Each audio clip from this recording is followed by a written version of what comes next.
సత్యసాయి వాహినులు మానవాళి ఉద్ధరణకై సాయి భగవానుని దివ్య హస్తాల నుండి జాలువారిన ఆధ్యాత్మిక సాహితీ సౌరభాలు.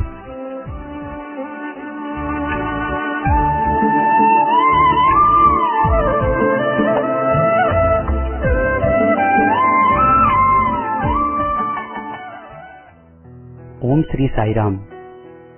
1958 మహాశివరాత్రి పర్వదినం నాడు భక్తుల ప్రార్థన మేరకు స్వామి స్వయంగా పేరునిస్తూ సనాతన సారథి అనే మాసపత్రికను ప్రారంభించారు. సత్యసాయి భగవానుడే స్వయంగా ప్రేమవాహిని, ధర్మవాహిని, జ్ఞానవాహిని ఇలా 15 వాహినుల పేరిట 26 ఏళ్ల పాటు ప్రతి మాసం వ్యాసాలను సనాతన సారథికి అనుగ్రహించారు. సాయి తత్వబోధ, సాయి ప్రేమ సారం ఈ 15 వాహినులలో నిక్షిప్తమై ఉంది. ఆ వాహినుల పరంపరలోని ఇప్పుడు మీరు వినబోయేది సత్యసాయి వాహినిలోంచి ఒక భాగం.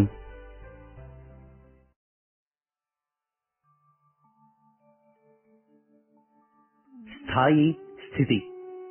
హైందవ మతము అనేక దేవతలను ఆరాధించుచున్నదనియు మత భేదములలో పెనుగులాడుచున్నదనియు దేశములోని కలహములకు కల్లోలములకు ఈ విధమైన మత భేదములే మూల కారణమనియు కొందరు భ్రమించుచున్నారు.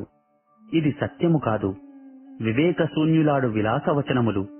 పాశ్చాత్య దేశీయులందరూ ఇంచుమించు ఒక్క క్రీస్తు మతమునకు చెందియుండియు ఒక్క దైవమునే ఆరాధించువారయ్యుండియు అడవులలోని మృగముల కన్నా ఘోరముగా దేశాభిమానము పేర యుద్ధపు నెపమున ఒకరినొకరే కాక నిరపరాధులకు ఇతర జనానీకమును సహితము స్త్రీ బాల వృద్ధులను సహితము భస్మీభూతము చేయుచున్నారే. ఇట్టి ఘోర చర్యలకు భీభత్స కారణరహిత బుద్ధిహీనముగు పైశాచిక ప్రవృత్తులకు మతములే కారణములా? ఏకమతము వారలై ఏకారాధకులైన ఈ క్రూరులకు మతమునకు వెనుక దాగినది ఏదైనా యున్నదా? కల్లోలములకు కలహములకు మతములు ఏమాత్రము కారణము కాదు. జర్మనీ దేశములో జాతి మత కుల గోత్రాది భేదములకు తావులేదు. వైజ్ఞానిక విజ్ఞానములందు అసమాన ప్రజ్ఞ సాధించుకున్న దేశము బల శౌర్య పరాక్రమములందు అగ్రస్థానమునందుకున్నది. అట్టి దేశము ద్వితీయ ప్రపంచ యుద్ధానంతరము 4 దేశముల వారిచే 4 భాగములుగా చీల్చబడి వారలచే పరిపాలింపబడుచున్నది. ఎట్టి విభేదములు లేని, ఎట్టి మత భేదములు లేని, ఎట్టి అనేక దేవారాధనలు లేని జపాను దేశము కూడా అన్య దేశీయుల ఆధిపత్యము క్రింద కొంతకాలము మ్రగ్గవలసి వచ్చెను. కారణమేమి? దేశముల యొక్క అధోగతులకు మత విభేదములు మాత్రమే కారణము కాదు అని జర్మనీ గుణపాఠము నేర్పించటలేదా? భేదములు లేని ప్రపంచమును ఎవ్వరూ ఊహించలేరు. భేదములు ప్రాణుల యొక్క ఆంతరంగిక బుద్ధి సంస్కార జనితములు.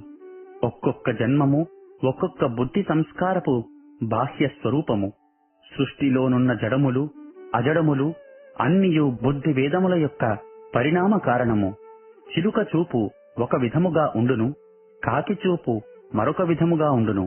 జంతు ప్రకృతి వేరు, మానవ ప్రకృతి వేరు. మానవునకు జ్ఞానమున తారతమ్యము కలదు. అంతేకాదు, మానవుల దేహఛాయ అందచందములందు కూడా అవయవములందు కూడా వారల అభిమానములు భావములు మొదలగు గుణములన్నీయు బుద్ధి ఆధార విషయములే కాక వ్యక్తిగతములు కూడా అయి ఉండును.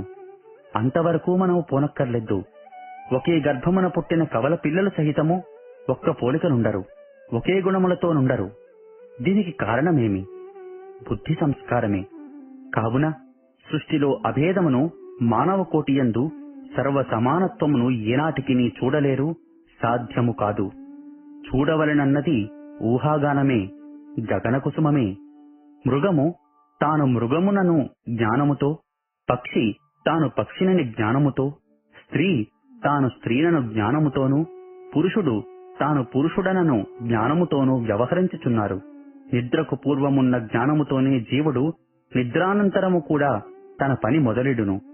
మానవుడు క్రిందటి దినమున ఒక పనిని ఎంతవరకు చేసి విడిచిపెట్టి ఉండునో, మరుదినమున నిద్ర నుండి లేచిన పిమ్మట ఆయా పనులను అచ్చట నుండియే తిరిగి ప్రారంభించును. అటులనే మానవుడు వెనుకటి జన్మమున వ్యవహారము ఎచ్చటి వరకు చేసి వదిలి మరణించునో అచ్చటి నుండియే తిరిగి మరు జన్మమున వ్యవహరింప మొదలెడును. ఈ విషయమును యం వాపే స్మరన్ భావం త్యజత్యంతే కళేబరం తం తమేవైతి కౌంతేయ సదా తద్భావ భావితః అన్న గీతాచార్యుని వాక్యమును స్మరించిన తెలియును. జీవుని మృతదేహమును వదిలిపోవు సమయమున కలుగు భావముననుసరించి ఉత్తమ జన్మ కలుగును. ఎట్టి భావము కలుగునన లోగడ జన్మలో ఎట్టి భావముతో వ్యవహరించుకొనుచుండెనో అట్టి భావమునకు అనుకూలమగు భావమే మృత్యు సమయమున కలుగుచుండును. దీనిని సూక్ష్మముగా విచారించిన బుద్ధి సంస్కారమును అనుసరించియే కలుగుచున్నదన్నది పరమ సత్యమని తెలుసు. రూప సామాన్యములందు మానవులందరూ సమానముగా గోచరించిన అంతర్భేదములు అనేకములుండును. జాతి అనగా ఆకారములు, బుద్ధుల యొక్క బాహ్య రూపములు అంతకంటే వేరొకటి కాదు. వ్యక్తి అనగా ఆకారము గల వస్తువు. మనిషి, చెట్టు, గుట్ట, పిట్ట, నక్క, కుక్క, గోవు, పాము ఇత్యాది శబ్దములు ఆయా ఆకారమున గల జాతిని చెప్పును. వ్యక్తికి నాశము కలదు, జాతికి నాశము లేదు. మనిషి నశించినను మానవజాతి నశించదు. వృక్షము కూలి కాలి భస్మమైనను వృక్షజాతి ఏనాటికీ నశించదు. నిత్యమైన జాతికి నిర్మూలమేనాటికి జరుగదు కాదు. మన నిత్యానుభవములోనున్న చిన్న విషయాలను చక్కగా విచారించి చూచినా ఇట్టి సత్యము ప్రత్యక్ష ప్రమాణముగా కనిపించును. మానవత్వమున మానవజాతి అంతా ఒకటే అయినను మానవుని ఎన్నుకొను సమయమున అతని గుణగణములు, అధికార స్థితిగతులు చూతము. ఉదాహరణమునకు ఒక ఆవు విషయమున చూడుడు. గోత్వమందు గోజాతి అంతయునూ ఒక్కటే. కాని ఆవును కొనవలనంటే దానికి పుట్టుక, దాని లక్షణములు చూచి తీసుకుందుము కదా. అది మంచి పాలు ఇవ్వవలెను, చూచుటకు పుష్టిగా అందముగా ఉండవలెను. అంతేకాక అది సాధువై ఉండవలెను. ఇట్టి సుగుణములు కలదానినే కొందుము గాని గోజాతి కదా అని ఒక్కపడి పాలియ్యని గొడ్డుగోవును, సాధుగుణములు లేని దానిని ఎవ్వరూ తెలిసి కొనరు. ఇక్కడ గోత్వ లక్షణము గోవులన్నింటియందు సమానమే. మన ఎన్నిక ఆకార సమానత్వముపై ఆధారపడక జాతి వర్ణ గుణాదుల మీద ఆధారపడియుండును. అంతే కదా. అటులనే మానవజాతి ఏకరూపమైనను గుణాది భేదముల మీద ఆధారపడియుండునన్నది గ్రహించవలసిన విషయము. మరొక విషయమున మరికొంత లోతునకు దిగి విచారించిన ఉచ్చ నీచ భావములు సహజములనక తప్పదు.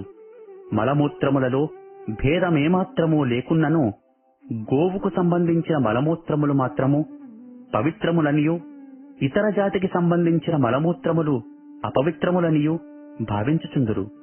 అటులనే అగ్ని విషయమున కూడాను అగ్ని అగ్నియే, అందులోని గుణములు ఒక్కటే అయినను ఉచ్చనీచ భేదము ఉండక తప్పదు.